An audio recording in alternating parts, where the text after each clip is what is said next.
नमस्कार, मैं डॉक्टर विवेक कुमार +2 शिक्षक गैर गाइडेंस प्रोग्राम के +2 क्रैश कोर्स में आप लोगों का स्वागत है। आज मैं 12th के का जो पुस्तक है मानव भूगोल के मूल सिद्धांत का आखिरी अध्याय मानव बस्ती ह्यूमन सेटलमेंट आप लोगों को पढ़ाने जा रहा हूं, जो कि आपके एग्जामिनेशन इंटरमीडिएट एग्जामिनेशन के दृष्टिकोण से बहुत ही महत्वपूर्ण है। तो ये जो अध्याय हम आप लोगों को पढ़ाएंगे बच्चों, ये आपके एग्जाम के दृष्टिकोण से इंटरमीडिएट जो 2022 में होना है बिहार के बच्चों के लिए, उसके दृष्टिकोण से मैं पढ़ाऊंगा। और इसमें इम्पॉर्टेंट पॉइंट और जितने भी इंपॉर्टेंट पॉइंट आएंगे, इंपॉर्टेंट प्रश्न आएंगे, वो सब हम आपको बताएंगे। ठीक है, तो जैसा कि नाम से क्लियर हो रहा है बच्चों, मानव बस्ती ह्यूमन सेटलमेंट, थोड़ा सा देख लो। ज्योग्राफी जो होता है बिल्कुल आम जीवन में आपको लेकर चला जाता है। अब आप इसकी बात करते हैं मानव बस्ती की, तो मानव बस्ती मतलब आपके गांव की हम बात करेंगे, आपके बगल वाले गांव की बात करेंगे, आपके शहर की बात करेंगे, आपके बगल वाले शहर की बात करेंगे, देश की राजधानी की बात करेंगे। पूरे विश्व का जो है मानव बस्ती कैसा है, इसमें हम लोग पढ़ेंगे पूरे विश्व का। ठीक है, वो लंदन हो, अमेरिका हो, या भारत का जो ये है शहर है, नगर है या गांव है, उसकी हम लोग बात करेंगे। ठीक है, तो इसमें हालांकि आपका जो दूसरा पुस्तक है इंडिया पर, उसमें भी आपको मानव बस्ती पढ़ना है, तो उसमें मुख्य रूप से इंडिया के विषय में पढ़ना है। तो जो चीज यहां छूट जाएगा वो इंडिया वाले पुस्तक में हम लोग कवर कर लेंगे इसको। ठीक है, तो आज का जो हम लोग इस अध्याय में आज जो हम लोग पढ़ेंगे, मानव बस्ती का परिचय देख लेंगे, बस्तियों का वर्गीकरण देखेंगे, ग्रामीण बस्तियां देखेंगे, फिर ग्रामीण बस्तियों का प्रतिरूप देखेंगे, फिर नगरीय बस्तियां देखेंगे, और फिर इससे जो महत्वपूर्ण प्रश्न और रहेगा जो एग्जामिनेशन दृष्टिकोण से महत्वपूर्ण है, दीर्घोत्तरीय, लघुत्तरीय, वस्तुनिष्ठ, तीनों प्रकार के प्रश्न हम इसमें देखेंगे। बहुत सारे लघुत्तरीय, दीर्घोत्तरीय हम इसमें आपको सॉल्व कर दिए हैं, वस्तुनिष्ठ भी हम आपको सॉल्व कर बताएंगे। तो ठीक है, तो आज हम लोग शुरू करते हैं मानव बस्ती का परिचय। आखिर होता क्या है मानव बस्ती, उस पर हम लोग ध्यान देते हैं। ठीक है, तो जैसे कि हम लोगों की मूल आवश्यकता है मकान, घर, जिसे हम लोग घर कहते हैं, 2 कमरे का, 4 कमरे का, किसी का 10 कमरे का घर होता है। ठीक है, तो वो घर जो होता है हर एक इंसान के लिए बहुत जरूरी होता है। हर एक इंसान, बिना घर का इंसान कहां रहेगा? सड़क पे रहेगा, मैदान पे रहेगा? नहीं ना, घर बहुत जरूरी है। तो वैसे वैसे बहुत सारे घर मिलकर जो है एक बस्ती का निर्माण करते हैं। ठीक है, वो बस्ती नगरीय बस्ती हो सकता है, वो बस्ती आपको ग्रामीण बस्ती हो सकता है। समझ रहे हो ना? तो बहुत सारे घर, छोटे घर, बड़े घर मिलके जो है आपको बहुत सारे घर का निर्माण करता है। देखो ये शहरी घर है, ठीक है, बिल्कुल आपस में सटा हुआ है।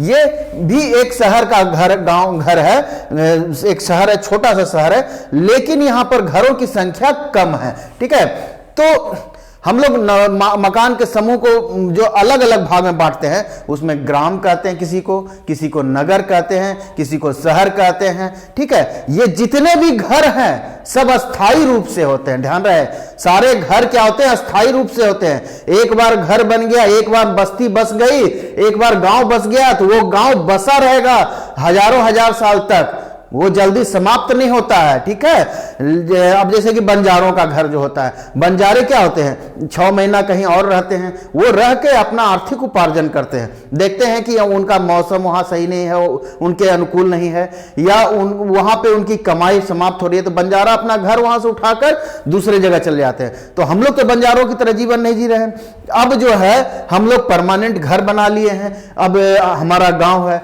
आपके पूर्वजों का गांव है, आपके दादा परदादा या 5 पुश्त पहले जो है गांव बसा होगा, तो वहां सुनते होंगे कि 20 गांव था, हमारे दादा के दादा ने 20 घर बसाए थे, मिलकर एक गांव बना था। और वही 20 घर आज वर्तमान में आप देखते होंगे तो 200 घर के आसपास वो गांव हो गया है। तो कोई गांव छोटा हो रहा है, कोई शहर जो है वो छोटा है, कोई शहर बड़ा है, तो कोई गांव बड़ा होता है। इसी तरह की बातें हम लोग आज की कक्षा में करेंगे। तो इस तरह हो गया कि मानव आवास किसे कहते हैं या बस्ती किसे कहते हैं। देखो बच्चों, मानव भूगोल में, ठीक है, मानव भूगोल में जो है मानव बस्ती का अध्ययन एक महत्वपूर्ण है। जैसे कि भूगोल जो होता है बच्चों, भूगोल से कई एक ब्रांच निकलते हैं। भूगोल से मानव भूगोल भी है, तो उस ब्रांच में जो है मानव भूगोल, मानव बस्ती में जो है हम लोग मुख्य रूप से मानव के ह्यूमन सेटलमेंट के विषय में पढ़ते हैं। ठीक है, तो कहता है कि मानव बस्ती जो है मानव भूगोल के लिए एक बहुत ही महत्वपूर्ण ब्रांच है। मानव भूगोल भी अनेक ब्रांचों में विभाजित है, जैसे भूगोल से अनेक ब्रांच निकले तो एक मानव भूगोल हो गया। मानव भूगोल का भी अनेक ब्रांच होता है, उसमें एक मानव बस्ती होता है। तो मानव बस्ती जो है मानव भूगोल के लिए एक महत्वपूर्ण ब्रांच होता है, क्योंकि वो जो है वहां का जो ये जो बस्ती है, ये बस्ती वहां के वातावरण से एक संबंध स्थापित करके बसता है, बताता है। अगर जो कोई भी बस्ती आप देखते हो तो वहां की बस्ती को, वहां के लोगों को देख के आप बता सकते हो कि वहां की संस्कृति कैसी है। ठीक है, वहां का सामाजिक आर्थिक या औद्योगिक विकास किस प्रकार का है। ठीक है, अगर जो देख रहे हो कि ये बड़े बड़े बिल्डिंग बने हुए, तो कहोगे कि बड़े बड़े बिल्डिंग है सर, ये जो नगर है काफी संपन्न है, यहाँ का आर्थिक विकास काफी ऊंचा है। ठीक है, और अगर जो छोटे छोटे मकान बने हुए हैं तो कहोगे सर यहाँ पर आर्थिक स्थिति इसकी तुलना में कम है। ठीक है, तो ये पता चल जाता है कि वहां का वातावरण कैसा है, वहां का आर्थिक कैसा है, औद्योगिक विकास वहां किस प्रकार का हुआ है। ठीक है, उसके बाद नेक्स्ट पॉइंट जो हम लोग पढ़ेंगे, बस्तियों का वर्गीकरण। हम लोग देख लिए बस्ती किसे कहते हैं, बस्ती किस प्रकार के। तो अब हम लोग बस्तियों का वर्गीकरण पढ़ेंगे। ठीक है, अधिवास, बस्तियों का वर्गीकरण में अधिवास। तो बस्तियों का वर्गीकरण दो प्रकार की होती है, ग्रामीण बस्तियां, नगरीय बस्तियां। ठीक है, एक गांव में बसता है बस्ती, तो एक नगर में बसता है। तो ग्रामीण बस्ती और नगरीय बस्ती, जो ग्रामीण बस्ती होते हैं उनका जो है व्यवसाय और जनसंख्या नगरीय बस्तियों की तुलना में अलग होता है। ग्रामीण बस्ती जो होते हैं प्राइमरी इकोनॉमिक एक्टिविटी करते हैं, प्राथमिक आर्थिक क्रियाकलाप हम लोग पढ़े हैं पिछली कक्षा में, प्राथमिक क्रियाकलाप, द्वितीय क्रियाकलाप, तृतीय क्रियाकलाप। तो ग्रामीण बस्तियों में प्राथमिक आर्थिक क्रियाकलाप होते हैं, जबकि नगरीय बस्तियों में द्वितीय एवं तृतीय अन्य क्रियाकलापें ज्यादा होती है। ठीक है, तो ग्रामीण एवं नगरीय बस्तियों के मुख्य रूप से ये हो गया, व्यवसाय और जनसंख्या के आधार पर हम लोग विभाजित करते हैं। यहां एक प्रश्न बनता है, मानव बस्ती किसे कहते हैं। ठीक है, ये लघु उत्तरीय प्रश्न है, मानव बस्ती किसे कहते हैं। तो मानव जिस स्थान पर आश्रय ले ले, ठीक है, अभी हम थोड़ा देर पहले अभी बताए हम आपको कि बस्ती किसे कहते हैं। तो मानव जिस स्थान पर अस्थायी रूप से आश्रय ले ले, ठीक है, उसे मानव का घर झोपड़ी जो भी हो वो अस्थायी रूप से होना चाहिए, वो घर हो या झोपड़ी हो, उसे मानव बस्ती कहते हैं। ठीक है, ये जरूरी नहीं है कि घास फूस का, तो वो घास फूस का बसा हुआ मकान बहुत सारा है तो वो बस्ती नहीं होगा, वो भी बस्ती कहलाएगा। या फिर मिट्टी का बना हुआ घर, वो भी बस्ती है। या आपको सीमेंट कंक्रीट का बना हुआ घर, वो भी बस्ती है। ठीक है, तो बस्ती इसे कहते हैं। नेक्स्ट जो है, इसमें बस्तियों को उनके आकृति और प्रतिरूपों के आधार पर वर्गीकृत किया जाता है। ठीक है, बस्ती को उसकी आकृति और उसका क्या प्रतिरूप है उसके आधार पर बस्तियों को वर्गीकृत किया जाता है। तो उसका जो है दो प्रकार का बस्ती हो गया, एक जो होता है सघन बसा हुआ कॉम्पैक्ट सेटलमेंट, दूसरा होता है प्रकीर्ण डिस्पर्स्ड सेटलमेंट। ठीक है, तो कॉम्पैक्ट सेटलमेंट यानी कि सघन बसा हुआ बस्ती जो कि बिल्कुल एक दूसरे से सटा हुआ, शहरों में देखते हैं मकान एक दूसरे से बिल्कुल सटा हुआ रहता है ना।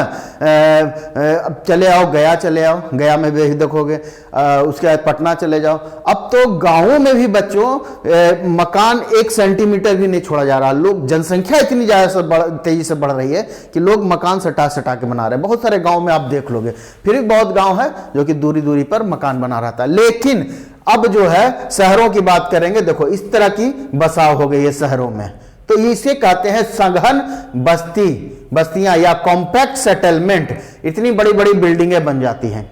ठीक है, तो ये क्या है, कॉम्पैक्ट सेटलमेंट है। लेकिन कभी कभी जो होता है मकान दूर बनता है, जिसके कारण इसको कहते हैं डिस्पर्स्ड या प्रकीर्ण एक दूसरे से दूर, आइसोलेटेड सेटलमेंट, ठीक है, एक दूसरे से दूर रहते हैं। देखो पहाड़ी क्षेत्रों में जनरली ये मकान एक दूसरे से दूर रहते हैं। क्यों?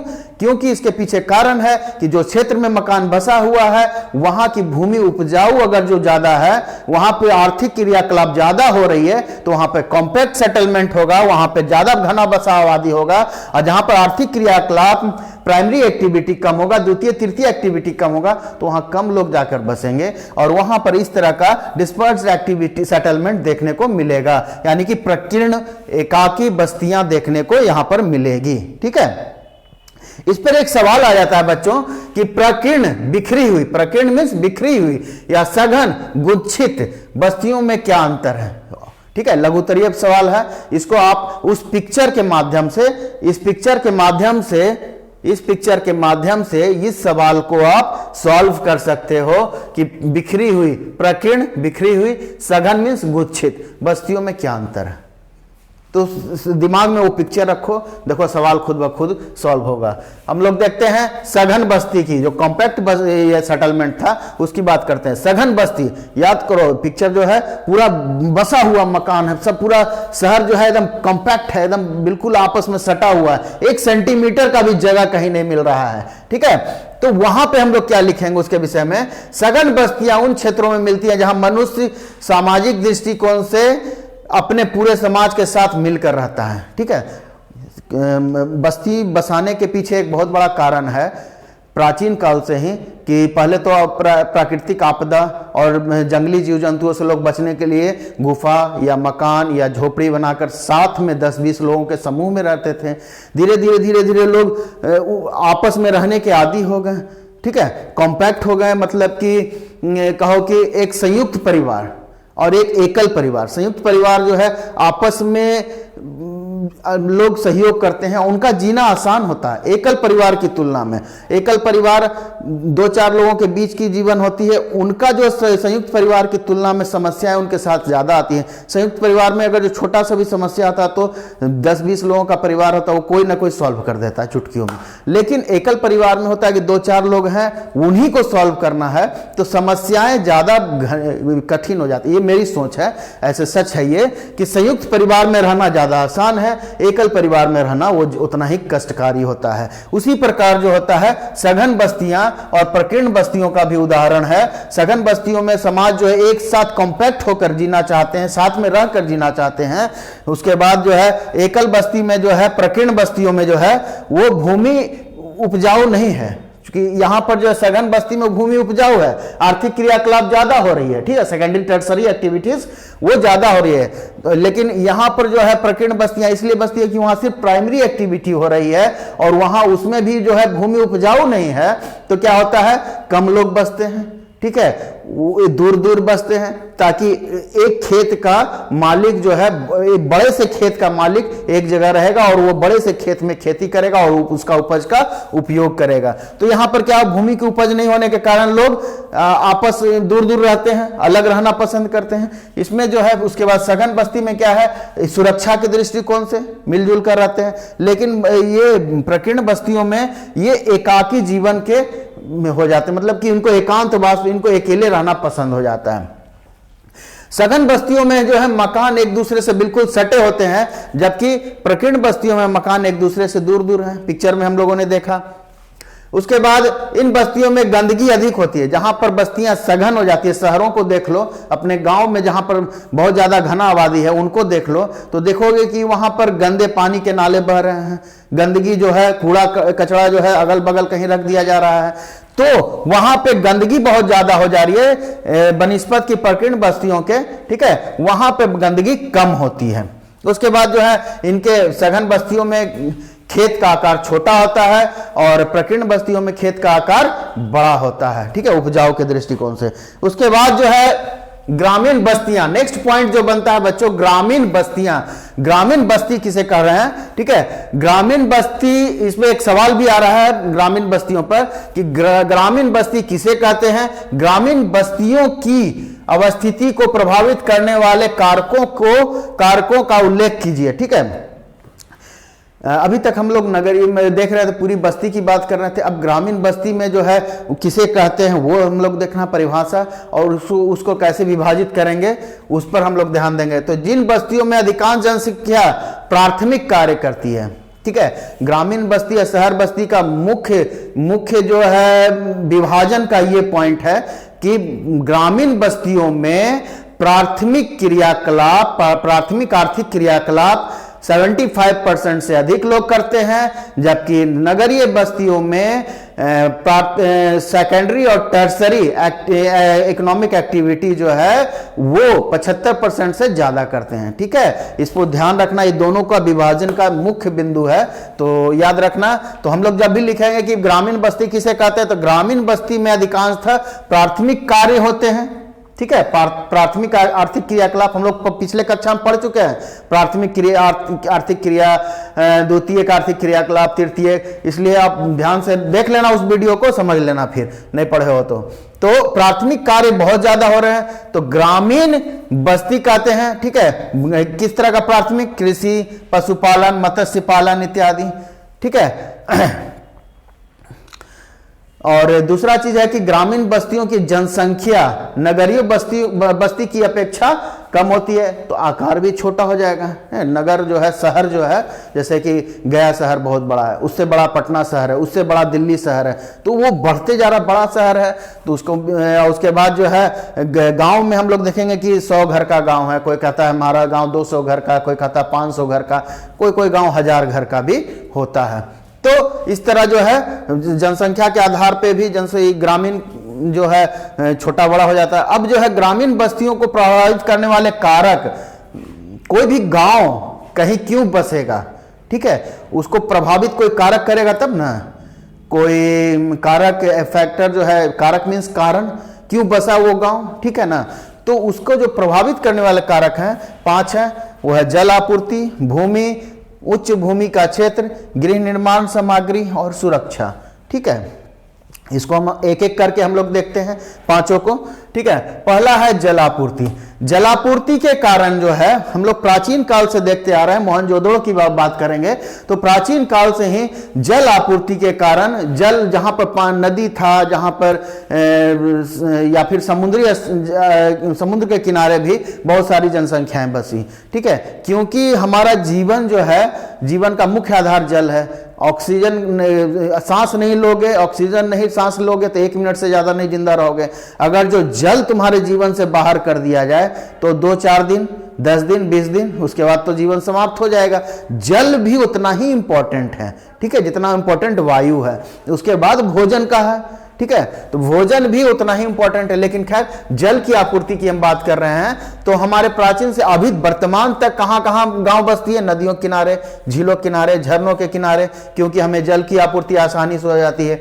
जल हमारे जीवन में कैसा महत्व रखता है? ठीक है, तो वो है हमें खाना बनाने में, पीने में, वस्त्र धोने में, या घरेलू के घर के बहुत सारे दैनिक कार्य में जल का हमारा उपयोग होता है। उसके अलावा सिंचाई में, कृषि में, सिंचाई में, मत्स्य पालन में। जो देखो बच्चों, भोजन का एक दूसरा और प्रमुख आज का ये है मत्स्य, ठीक है, मछली, यानी कि मछली के पालन, मछली का शिकार करना, ये जो है भोजन का एक प्रमुख आधार है कृषि के अलावा। ठीक है, उसके बाद जो है उस जल यातायात, बहुत सारे नदी, समुद्र वगैरह में हम लोग एक स्थान से दूसरे स्थान नाव के जरिए जाते हैं। जैसे कि देख रहे हो इस गांव में, यहां पर जो है नदी के किनारे एक गांव बसा हुआ, ये एक ही नहीं, बहुत सारे गांव ऐसे मिल जाएंगे आपको। दूसरा जो इसका है कारक है वो है भूमि। भूमि है कि कृषि योग्य उपजाऊ भूमि होनी चाहिए। ठीक है, भूमि से सही मतलब अर्थ है कि उपजाऊ भूमि होनी चाहिए। यही कारण है कि विश्व में जहां भी नदियां हैं, ठीक है, बड़ी बड़ी नदियां हैं, वहां उसी के किनारे जनसंख्या बसी हुई है। विश्व में कहीं भी चले जाओ, ठीक है, वो जैसे कि आप भारत में आ जाओ, ये देख रहे हो भारत है, भारत में गंगा, यमुना, ब्रह्मपुत्रा, गोदावरी, ये सब जितनी भी नदियां हैं उसके किनारे, ब्लू वाला जो देख रहे हो ये सब नदियां हैं, और गंगा की ये सहायक नदियां हैं, कोसी, गंडक। तो जितनी भी नदियां आप देख रहे हो भारत में, ठीक है, इसके आसपास आपको जो है ये भारत की मुख्य आबादी बसी हुई है। क्यों? क्योंकि एक तो यहाँ जल की आपूर्ति पूरी है और दूसरी तो यहाँ की भूमि जो है बहुत उपजाऊ है। ठीक है, तो दोनों कारण प्रमुख है जिसके कारण यहाँ भारत का जो है सबसे घना आबाद जनसंख्या भारत के मैदानी भागों में यानी कि गंगा, यमुना, ब्रह्मपुत्र नदी के आसपास बसा हुआ है। ठीक है, उसके बाद जो है ऊंची भूमि के क्षेत्र, इसका नेक्स्ट पॉइंट है ऊंची भूमि के। ठीक है, हम लोग नदी किनारे बस गए, हम लोग बस गए झील किनारे, लेकिन बाढ़ भी एक बहुत बड़ी समस्या है। बाढ़ से भी बचना है तो बाढ़ से बचने के लिए हम लोग ऊंची भूमि पर जाकर बस जाते हैं। ठीक है, जैसे नदी यहां बह रही है तो नदी से जो ऊंची भूमि होगी वहां, यानी कि जो भूमि शुष्क है, जहां पर पानी की जो है कमी हमें पूरी, मतलब पानी हमें बाढ़ हमें ये नहीं कर सकता, वहां बाढ़ नहीं आ सकता, वैसी भूमि में हम लोग जाकर मकान बनाकर बस जाते हैं। लेकिन बहुत सारे ऐसे जगह हैं दलदली क्षेत्रों में लोग मकान जो है इस तरह खंभे पर बना लेते हैं। क्यों? क्योंकि दलदली क्षेत्र में भी वो उपजाऊ क्षेत्र है। ठीक है, हमारा वहां पर खेती करना, हमें उपज, प्राथमिक आर्थिक क्रियाकलाप से हमें उपज प्राप्त करना है और वहां नहीं रहेंगे तो कैसे वहां से उपज उत्पादन प्राप्त करेंगे? तो रहने के लिए वहां पर पिलर की, मतलब कि खंभे पर वो मकान बना लेते हैं। ठीक है, इस तरह का मकान वो बनाकर रहने लगते हैं। और उसके बाद गृह निर्माण की सामग्री, अगला जो फैक्टर है वो है गृह निर्माण की सामग्री। कहीं भी हम लोग घर बनाते हैं बच्चों तो सबसे पहले देखते हैं कि वहां लकड़ी की सुविधा है कि नहीं, वहां बालू है कि नहीं, वहां सीमेंट है कि नहीं। अब तो खैर परिवहन की इतनी अच्छी सुविधा हो गई, आप कहीं भी चले जाओ ये सारी सुविधा, सीमेंट, बालू, आपको रॉड, छड़ वगैरह जो है सब का सब आपको जहां चाहोगे वहीं आ जाएगा। लेकिन पहले के लोग जब परिवहन की सुविधा कम थी तो वहीं बसते थे जहां पर लकड़ियों की संभावना होती थी, क्योंकि पहले लकड़ी का मकान ज्यादा हुआ करता था, मिट्टी का मकान ज्यादा हुआ करता था, तो ये सब सुविधा देखते थे। एक उसी में आता है बच्चों, अफ्रीका के सवाना में जो है कच्ची ईंटों का मकान बनता है। ठीक है, चीन में, लाओस में जो है कंदराओं में आज भी लोग रहते हैं। चीन के लाओस में कंदराओं में लोग रह रहे हैं और आज भी लोग ध्रुवों पर जो है स्कीमो जो होते हैं, इग्लू जैसे मकान में रहते हैं। ठीक है, स्कीमो उत्तरी पृथ्वी का उत्तरी गोलार्ध में जो देखोगे, उत्तरी ध्रुव में, ध्रुव के पास, ठीक है, वहां पे स्कीमो रहते हैं। स्कीमो इस तरह का इग्लू में रहते हैं। इग्लू क्या होता है? बर्फ से बना हुआ, बर्फ के चट्टानों से बना हुआ मकान होता है। ठीक है, अब सोचो बर्फ के मकानों से बना हुआ, बर्फ के बर्फीले क्षेत्रों में रहना। और अगला जो फैक्टर है, कारक जो है, वो सुरक्षा है। बच्चों कहीं भी आप रहो, कहीं भी आप मकान बनाओगे, सबसे पहले देखोगे कि यहां सुरक्षा है कि नहीं। ठीक है, हमें सुरक्षा मिल सकती है कि नहीं, सुरक्षित जगह है कि नहीं। उसी प्रकार सबसे उसमें हम लोग देखते हैं कि सुरक्षित जगह है कि नहीं। ठीक है, असुरक्षित क्यों होगी? राजनीतिक अस्थिरता के कारण, ठीक है, या युद्ध के कारण, या पड़ोसी जो है उपद्रव मचाते रहते हैं। जैसे कि हमारा जम्मू कश्मीर में अक्सरहा जो है पाकिस्तान क्या करता रहता है? उपद्रव मचाते रहता है। तो वहां के लोग कैसे बस रहे हैं? वहां के लोग पहाड़ों पर, ऊपर पहाड़ के ऊपरी भागों में जाकर बस जाते हैं। इस तरह का ऊपरी भागों में जाकर बस जाते हैं, या पहाड़ों के बीच चारों तरफ से पहाड़ है घिरा हुआ, वहां पर जाकर घर बनाकर रहते हैं। ठीक है, इसी प्रकार नाइजीरिया में जो है लोग, नाइजीरिया में इंसेलबर्ग, ये जो चट्टान, ये जो पिक्चर देख रहे हो आप, ये नाइजीरिया का है और ये जो चट्टान है इंसेलबर्ग है। ये इंसेलबर्ग के चारों तरफ, मतलब बीच में कहीं पर छुप के मकान बनाकर, घर बनाकर, बस्ती बनाकर रहते हैं। क्या इंसेलबर्ग जो है ये इनकी सुरक्षा के लिए बहुत महत्वपूर्ण भूमिका निभाती है। ठीक है, ये हो गया सवाल बच्चों। नेक्स्ट जो है आपको ग्रामीण बस्तियों के प्रतिरूप। ठीक है, अगला पॉइंट जो है आपके एग्जाम के दृष्टिकोण से वो है ग्रामीण बस्तियों का प्रतिरूप। बच्चों यहां पर एक सवाल है और सवाल के साथ साथ जो है आपको बोर्ड किस तरह कंफ्यूज करता है। ठीक है, आपको घुमाता कैसे है बोर्ड। ठीक है, पिछले क्लास में बताए थे कि शब्दों के जाल में घुमाता है, आप बोर्ड अब जो है प्रश्नों के जाल में भी घुमा सकता है। एक प्रश्न को कई एक प्रकार से बोर्ड पूछता है। ठीक है, यहां पर देखो इस तरह का प्रश्न आ रहा है बस्तियों के, ग्रामीण बस्तियों का प्रतिरूप में। ठीक है, देखो किस तरह का सवाल आएगा। पहला सवाल ऐसे पूछ सकता है, ग्रामीण बस्तियों के प्रतिरूप का विवरण दीजिए।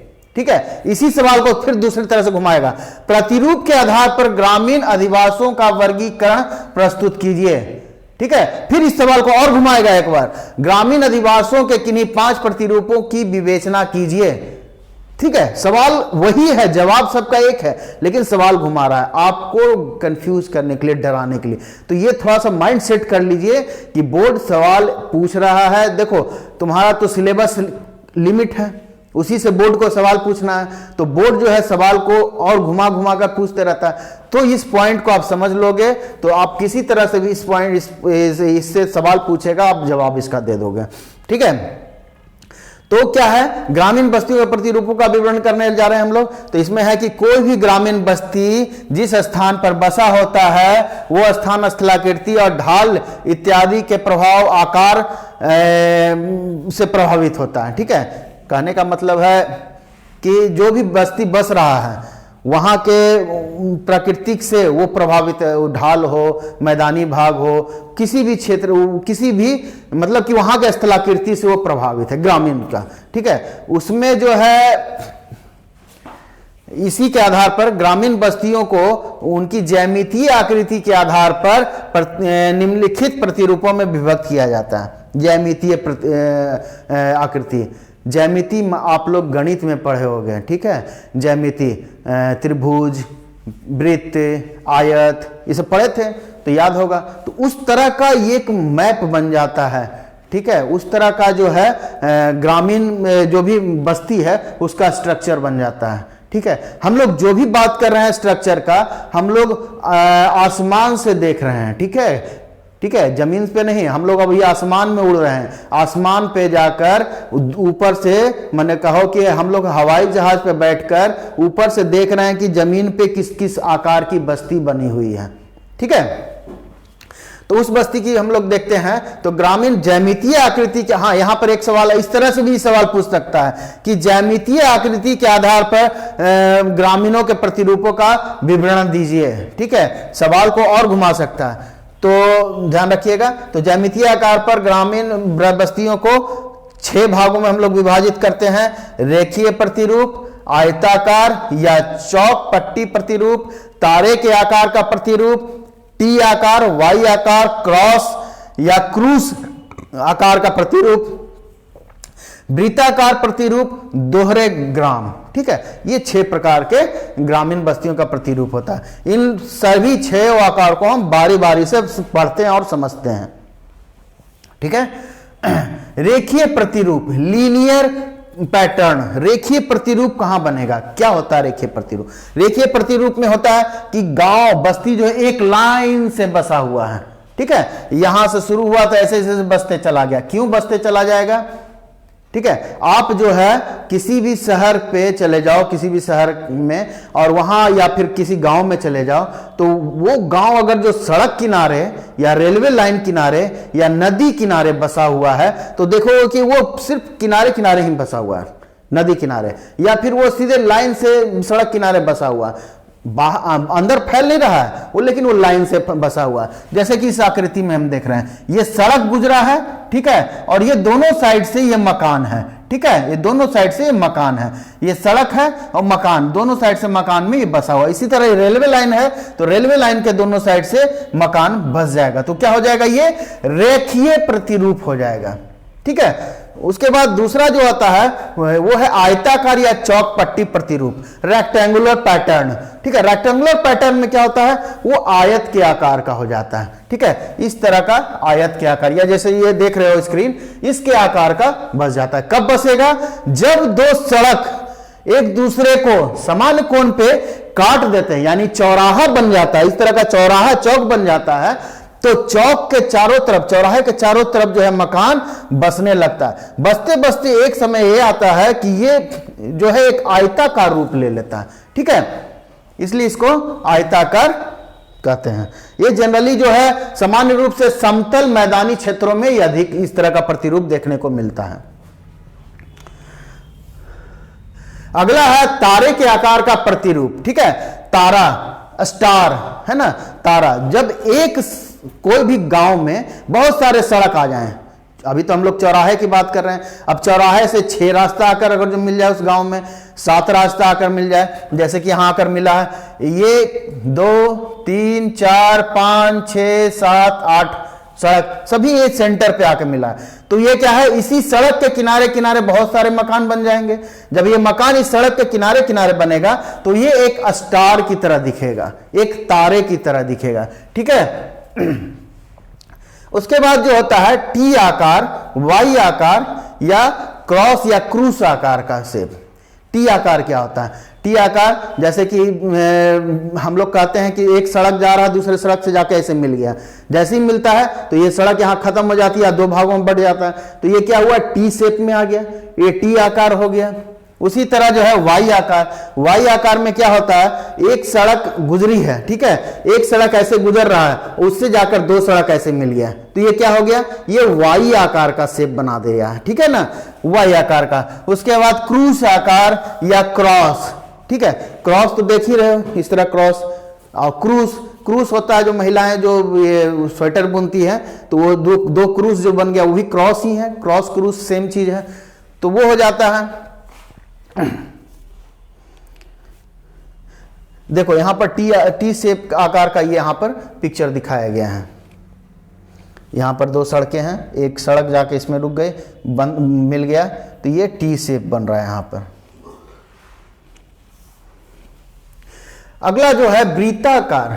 ठीक है, ज्यामितीय आकार में एक प्रमुख है वृत्ताकार। पहले के लोग तालाबों के आसपास बस जाते थे, बड़े बड़े तालाब, छोटे तालाब की बात हम नहीं कर रहे हैं, बड़े बड़े तालाब हैं, उसके चारों तरफ गांव बस गया, तो वो जब गांव बसेगा तो वो एक वृत्त का आकार ले लेगा। जैसे ये है, ये तालाब है, इस तालाब के चारों तरफ जब गांव बस गया तो एक वृत्त, गोलाकार गांव बसेगा, गोलाकार गांव हो जाएगा, वृत्त का आकार। नहीं तो पहले के लोग एक काम और करते थे कि गांव के बीच का स्थान जो है खाली छोड़ देते थे।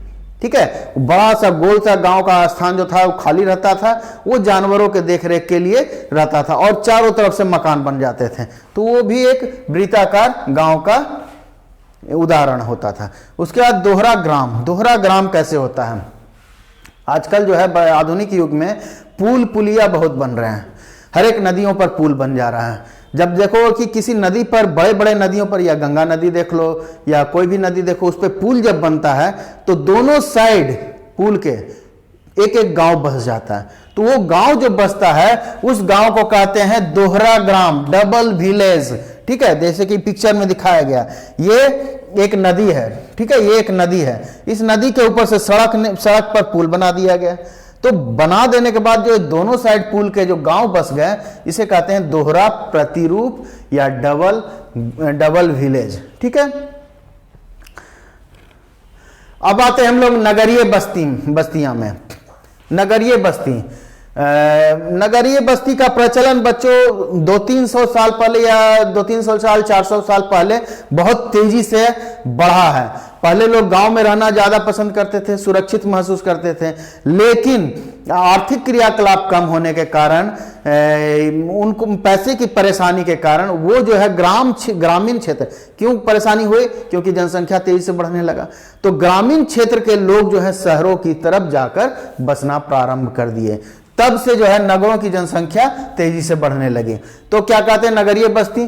कुछ शताब्दी पूर्व विश्व की नगरीय जनसंख्या हजारों में हुआ करती थी। ठीक है, उसके बाद जो है नगरीय जनसंख्या, जैसे कि प्रथम नगरीय जनसंख्या जो लंदन नगर का जनसंख्या 1810 ईस्वी में 10 लाख हुआ। पहला नगर ऐसा लंदन हुआ 1810 में, वहां की जनसंख्या 10 लाख हुई। यह सवाल आता है, ऑब्जेक्टिव में आएगा कि पहला नगर कौन सा है जो कि 10 लाख की आबादी पार किया, तो वो है लंदन है। उसके बाद 1982 ईस्वी में विश्व में करीब 175 नगर 10 लाख से अधिक की आबादी में आ गए, अभी तो और ज्यादा हो गए हैं। ठीक है, 1800 ईस्वी में 1800, फिर हम लोग 1800 ईस्वी की बात करेंगे तो 1800 ईस्वी में पूरे विश्व की जनसंख्या, नगरीय जनसंख्या मात्र 3% थी। पूरे विश्व की नगरीय जनसंख्या 1800 ईस्वी में 3% थी, और आज वर्तमान में यह नगरीय जनसंख्या 2017 के अनुसार 54% हो गई है। यह सब सवाल वस्तुनिष्ठ में आने की संभावना है। ठीक है, ये डाटा आप याद रखोगे। यहां पर एक प्रश्न फिर बनता है, कार्यों के आधार पर नगरों का वर्गीकरण प्रस्तुत कीजिए। ठीक है, कार्य के एक्टिविटी के आधार पर नगरों का वर्गीकरण प्रस्तुत करने की बात कर रहा है। तो नगर में क्या होता है बच्चों की, अब हम नगर को कार्य के आधार पर विभाजित नहीं कर सकते हैं, क्योंकि किसी भी नगर में आप देखोगे तो एक कार्य पर कोई नगर टिका हुआ नहीं है। उस नगर में मल्टीपल काम हो रहे हैं। ठीक है, बहुत सारे काम किए जा रहे हैं। तो ये कहना कि एक कार्य पर हम नगर को विभाजित करें, यह संभव नहीं है, लेकिन फिर भी हम लोग विभाजित करते हैं। नगरों का कार्य बदल रहा है, एक चीज यह भी लिख देना, नगरों का कार्य समय और आवश्यकता के अनुसार बदलते रहा है। जैसे इंग्लैंड में जो मछुआरे मछली पकड़ रहे थे, जिस क्षेत्र में वो मछली पकड़ रहे थे, और आज के समय में वो जो है मछली उत्पादन का प्रमुख केंद्र हो गया है। वो व्यवसाय नगर हो गया है, मछली उत्पादन का व्यवसायिक नगर हो गया है। तो समय के साथ जो है और आवश्यकता के अनुसार नगर का जो है कार्य बदलते जा रहा है। ठीक है, नगरों के कार्य के आधार पर हम इन्हें 3 भागों में, मुख्य रूप से 3 भागों में विभाजित कर रहे हैं। और भी बहुत सारे भाग हो सकते हैं, लेकिन मुख्य रूप से हम लोग 3, प्रशासनिक नगर, व्यापारिक एवं व्यावसायिक नगर, सांस्कृतिक नगर। ठीक है, 3 हो गए। इसमें प्रशासनिक नगर किसे कहेंगे? ऐसे जो है प्रशासनिक नगर में जो है राजधानी की हम बात करते हैं, जहां से पूरा का पूरा राज्य, पूरा का पूरा देश कंट्रोल किया जाता है। ठीक है, तो वहां पे प्रशासनिक कार्य किए जाते हैं। जैसे कि नई दिल्ली, पूरे देश की बात करेंगे, राष्ट्रीय स्तर पर जो प्रशासनिक नगर हो गए, नई Delhi, London, Beijing, अदीस अबाबा, Washington DC इत्यादि जो है अलग अलग देशों के राजधानी हैं। राजधानी, देशों की राजधानी के अलावा राज्यों की राजधानी भी क्या है? प्रशासनिक नगर कहलाते हैं। राज्य जैसे बिहार राज्य का जैसे पटना जो है राजधानी है, ठीक है, वो एक प्रशासनिक नगर है। उसके बाद चेन्नई, विक्टोरिया, अल्बेनी इत्यादि जो है ये प्रशासनिक नगर हैं। उसके बाद जो है इसे हम लोग विभाजित करते हैं व्यापारिक एवं व्यावसायिक नगर के रूप में। व्यापारिक एवं व्यावसायिक नगर के रूप में विभाजित करते हैं।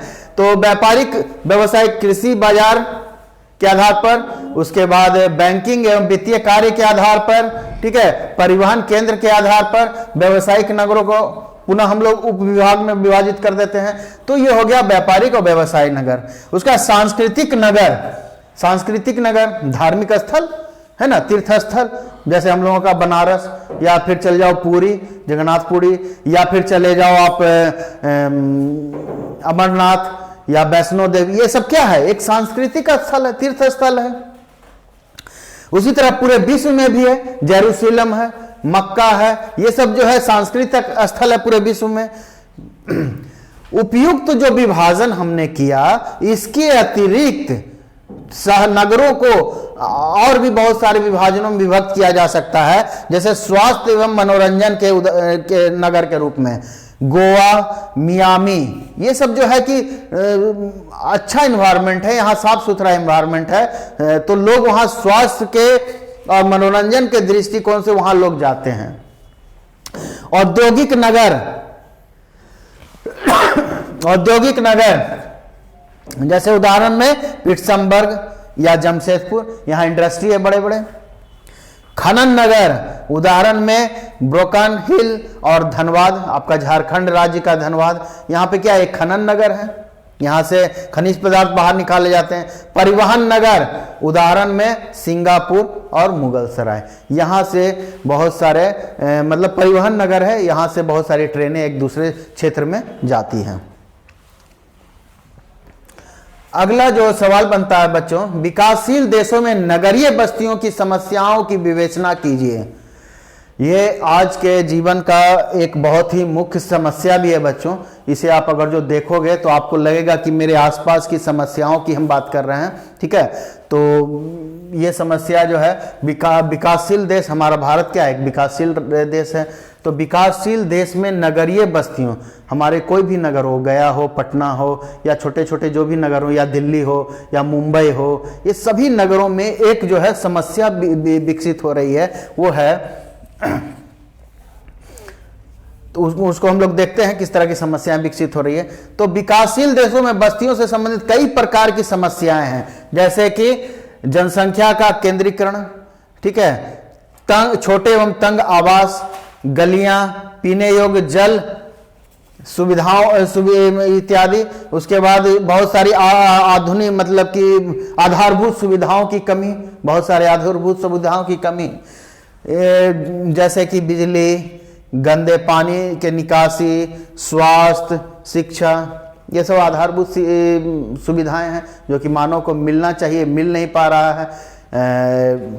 आज के नगरीकरण में, नगरीकरण मीन्स कि जो जहाँ पे खासकर मलिन बस्तियाँ बहुत बस गई हैं, जैसे कि मुंबई का धारावी, ठीक है, एशिया का सबसे बड़ा मलिन बस्ती है। वहाँ पे इस तरह की बहुत सारी स्थिति देखने को, दिल्ली में भी चले जाओ आप, पटना जैसे छोटे राजधानी में भी जाओ, दिल्ली से छोटा है इसलिए कह रहे हैं, वहाँ चले जाओ, देखो आप बहुत सारी मलिन बस्तियाँ देखोगे जहाँ पे कि बहुत सारी समस्याएं आ रही हैं। ये समस्याएं हैं। तो समस्याएं कौन कौन सी है? पहला जो है आर्थिक समस्या। आर्थिक समस्या सबसे पहला होता है। आर्थिक समस्या में क्या होता है कि लोग गांव से शहर आ जाते हैं। क्यों आ जाते हैं? क्यों? क्योंकि उनके पास पैसे की कमी है। गांव में आर्थिक क्रियाकलाप कम हो रहा है, या खेती नहीं हो रहा, उपज नहीं हो रहा है, तो वो पैसे के अभाव में शहर चले आते हैं। आ तो जाते हैं लेकिन शहर में रहने की जगह नहीं है। जैसे कि ट्रेन में चलते हो ना, ट्रेन में, पैसेंजर ट्रेन में खासकर चलोगे तो देखोगे लोग एक दूसरे पर चढ़ रहा है ना, कितने लोग गेट पर लटके हुए हैं कि हम जाएंगे तो इसी ट्रेन से जाएंगे, एकदम जिद और पकड़े हुए रहते। वही जिद है, शहर में घुस गए हैं, रहेंगे तो यही रहेंगे, काहे ना हमको नाला में रहना पड़ जाए। तो देखो, ये हम नहीं कहते कि आप निकल जाओ, लेकिन जो है ये समस्या है। थोड़ा अगर जो आप गांव से अप डाउन, गांव से शहर आना जाना करोगे, या दूर जाकर शहर से थोड़ा दूर हटकर बसोगे, तो ये समस्याएं शहरों में कम हो जाएगी। ठीक है, खैर ये हमारी सोच है। तो आर्थिक समस्याओं के लिए क्या हो रहा है, लोग शहर से, गांव से शहर की ओर आ रहे हैं। जब आ रहे हैं तो उन्हें किस तरह की आवासों की समस्या हो रही है, अनाधिकृत बस्तियों की संख्या बढ़ रही है। इस तरह की बस्तियां, देखो बस्तियां बस गई है, लेकिन कितनी गंदगी फैली हुई है। लोग सड़कों पर गंदगी फेंक रहे हैं, लोग इतना ही इसी गंदगी में सांस ले रहे हैं, जी रहे हैं, तो बहुत सारी बीमारियां हो जाती हैं इसमें। इसके बाद जो है सामाजिक सांस्कृतिक समस्याएं उत्पन्न होती है। क्या समस्याएं उत्पन्न होती है इसमें देखोगे कि आधारभूत, जैसे कि अभी हम बात किए, शिक्षा नहीं मिल रहा है, स्वास्थ्य की सुविधा नहीं मिलेगी इत्यादि। बेरोजगारी बढ़ जाता है। यहाँ पर बेरोजगारी बढ़ गया तो एक क्राइम बढ़ जाता है, अपराध बढ़ जाता है बेरोजगारी के बढ़ने के साथ साथ। और दूसरा चीज है कि हमारा समाज पुरुष प्रधान समाज है, आज भी है। पुरुष प्रधान समाज जो है वो मुख्य रूप से गांव से शहर जाता है, तो क्या हुआ, लिंगानुपात यहाँ पे बढ़ जाता है। ठीक है, तो वो जो है लिंगानुपात की समस्या जब बढ़ती है तो असंतुलित होती है, तो वहां पे एक अलग क्राइम बढ़ जा रहा है। तो इस तरह की अपराध, इस तरह की समस्याएं हैं, सामाजिक सांस्कृतिक समस्याएं। तीसरा जो है पर्यावरण संबंधी समस्याएं। पर्यावरण संबंधी समस्याएं क्या होती है कि लोग जहां पर मलिन बस्ती, देखो इस तरह का बस्ती एक बस गया है, यहां पर क्या है, एक नाला बह रहा है। इस नाले में कहां से गंदगी कहां से आ रही है? इनके घरों से, या फिर औद्योगिक क्षेत्र में जाके जहां बसे हैं उस औद्योगिक क्षेत्र से निकला हुआ कचरा है। ठीक है, ये कचरा यहां पर निकल गया तो ये भी यहीं पर मतलब कि गंदगी में बह रहा है। इसको कहीं से कोई जो है कचरे को मतलब कि शोधित नहीं किया गया, संशोधित कर देता है, इस पानी नाले में बहाता, तब जो है ये बीमारी का घर कम रहता। लेकिन अभी तो ये पूरी तरह से बहुत बड़ी बीमारी का घर है ना। और दूसरा, अगला समस्या क्या आता है कि मकान, शहरों में जो है कंक्रीट से बना हुआ पूरा जमीन जो है कंक्रीट, हर जगह कंक्रीट, तो बारिश का पानी जब जमीन पे गिरेगा तो वो अंडरग्राउंड नहीं जाके वो इधर उधर बह जाता है, तो अंडरग्राउंड वाटर की कमी हो जाती है। दूसरी चीज है कि तापमान बहुत बढ़ जाता है। कंक्रीटों पर, जो सड़क वगैरह कंक्रीट के बने हुए मकान बने हुए हैं, तो तापमान बढ़ जाने से क्या होता है, वो एक हीटर की तरह गर्मियों में वो शहर जो होता है एक हीटर की तरह काम करता है, और वहां जो है तापमान अगल बगल के ग्रामीण क्षेत्रों से 2 से 4 डिग्री तक बढ़ जाता है, ज्यादा रहता है। ठीक है। नगर, महानगर, मेगा नगरों की परिभाषित की है। नगर क्या है, महानगर क्या है, ये सारे नोट्स जो है बच्चों आपको गया गाइडेंस यूट्यूब चैनल में हम अपलोड कर देंगे, आप वहां से इसे पढ़ सकते हो, ले सकते हो। तो नगर, ये सवाल आएगा, नगर, महानगर, मेगा नगरों की परिभाषित कीजिए। नगर क्या होता है? नगर जो होते हैं, जनसंख्या यहाँ कम होती है महानगर मेगा नगर से, लेकिन नगर में मुख्य रूप से देखा जाता है कि यहां पर आर्थिक क्रियाकलाप प्राथमिक न होकर द्वितीय तृतीयक होना चाहिए और 75% से अधिक होना चाहिए। ठीक है। महानगर, महानगर जो है ये जो है इसमें जो है कई सारे सन नगरों का समूह बन जाता है। देखो, नगर, नगर से बड़ा सन नगर, सन नगर से बड़ा महानगर। ठीक है। महानगरों में बहुत सारे सन नगर मिलकर एक नगर का, महानगर का निर्माण करते हैं। ठीक है। उसके बाद मेगा नगर, मेगा नगर में जो है बच्चों न्यूयॉर्क की एक उदाहरण देंगे कि न्यूयॉर्क विश्व का पहला मेगा नगर 1950 ईस्वी में बना था, और 2006 में विश्व में मेगा नगरों की संख्या 25 हो गई, 2012 में 31 तथा 2018 में 33 हो गई। मेगा नगर 1 करोड़ से जहां जनसंख्या ज्यादा होगी जिस नगर की, वो एक मेगा नगर कहलाएगा। ठीक है। आपके भारत में 5 मेगा नगर हैं, दिल्ली, मुंबई, मद्रास, बेंगलुरु और कलकत्ता। ठीक है, ये याद रखना। पूरे विश्व में 33 है तो भारत में 5 अकेले हैं। कुछ गृह कार्य हैं बच्चों इसके बाद। ठीक है। इसमें से अधिकांश प्रश्नों का हम जवाब वहां दे चुके हैं। ठीक है। उसके अलावा अगर जो कुछ बच जाता है तो आप हमसे सवाल करोगे, पूछोगे, गया गाइडेंस के यूट्यूब चैनल पे हम उसका जवाब दे देंगे। ठीक है। ये सारे सवाल जो हैं आप अपने घर में खुद से सॉल्व करने का प्रयास करोगे, जो बच जाएगा। हालांकि हम सब का सब मैक्सिमम अधिकांश जितने भी सवाल हैं उसका हम जवाब दे चुके हैं। ठीक है। कुछ लघुत्तरीय प्रश्न है, वस्तुनिष्ठ प्रश्न, इसको भी आप देख लेना। जैसे कि निम्न में से किस प्रकार की बस्तियां सड़क, नदी, नहर के किनारे होती है? तो सड़क, नदी, सड़क, नहर, नदी किनारे कौन सी? रेखा की, एक रेखीय होती है। ठीक है। रेखीय होती है, एक लाइन से बसा होता है। इसका जवाब हो जाएगा रेखीय। निम्न में से में कौन सी एक आर्थिक क्रिया ग्रामीण बस्तियों की मुख्य आर्थिक क्रिया है? तो वो प्राथमिक होती है, प्राइमरी। निम्न में किस प्रदेश में प्रलेखित प्राचीनतम नगरीय बस्ती बस्ती रही है? तो वह सिंधु घाटी। उसके बाद 2011 के प्रारंभ में भारत में कितने मिलियन शहर थे? ठीक है। भारत में कितने मिलियन शहर थे? तो ये 53 हो जाएगा। उसी प्रकार है बच्चों, विकासशील देशों की जनसंख्या के सामाजिक ढांचे के विकास एवं आवश्यकताओं की पूर्ति में कौन से प्रकार के संसाधन सहायक हैं? तो वो हो जाते हैं सामाजिक। ठीक है। तो इस तरह के बहुत सारे ऑब्जेक्टिव, बहुत सारे नहीं, 10-15 ऑब्जेक्टिव होंगे जो कि आपके एग्जाम के दृष्टिकोण से महत्वपूर्ण है। हमने दे दिया है, 14 है, तो इसको आप देख लोगे। ठीक है। तो यहीं से आपके सवाल आएंगे, और ये अध्याय ये पुस्तक हम समाप्त कर दिए आज 12th का। दूसरा जो है इंडिया से रिलेटेड पुस्तक है, वो अगले क्लास में से हम लोग शुरू करेंगे और प्रयास करेंगे कि आपके एग्जाम से पहले हम समाप्त कर दें। ठीक है। जो भी परेशानी आती है, कोई भी सवाल आपके मन में आता है, तो आप कृपया YouTube चैनल पे पूछें। धन्यवाद। जय हिंद।